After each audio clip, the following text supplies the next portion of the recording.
दोनों भाई बताते हैं जब बैठते हैं तो वो एक दूसरे की पीठ की तरफ करके तो वो बड़े चकित हो जाते हैं, बन गया पुल, कैसे बनेगा। तो कि वो जैसे ही पत्थर को रखते हैं पत्थर बहना शुरू कर देता है।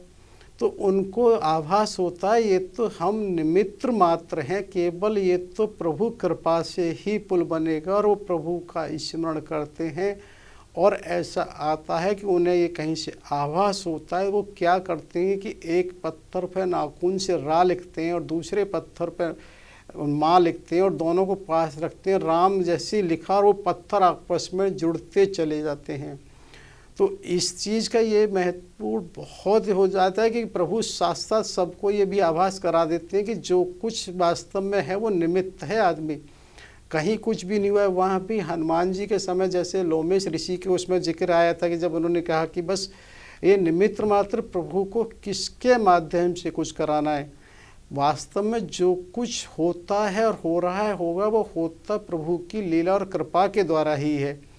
तो यहाँ पर नल नील जब इस तरह से पुल बनाने की बात रखते हैं तो ये ऐसा भी विषय आता है कि जो मुख्य बानर हैं, हनुमान हैं, जामवंत हैं, नल और उसके अंगद हैं, द्विवेद और विकटास, वो ये तय करते हैं कि ऐसा करते हैं जो आसपास छोटे पर्वत हैं इनको तो उन बानरों ने, हम लोग दूर दूर से जो पर्वत हैं उनको लाने की बात करते हैं।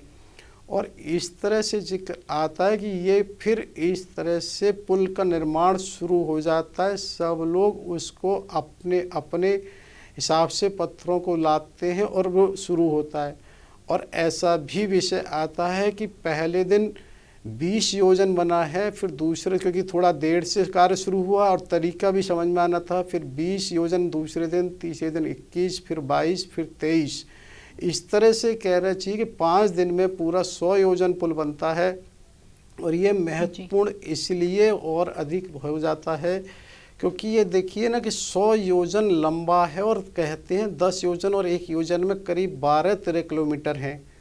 तो ये एक अकल्पनीय से ऐसा लगता है कि 1200 किलोमीटर का पुल है और करीब 100 किलोमीटर चौड़ा हो और 5 दिन में और कहीं खंबा नहीं। तो ये सिर्फ प्रभु की लीला नहीं तो क्या है, ये कैसे संभव हो सकता है। और वहाँ पे बहुत सारे मटेरियल नहीं और सब आके आदान और पुल का निर्माण हो जाना, ये प्रभु की वास्तव में विशेष लीला है। लीला है, बिल्कुल।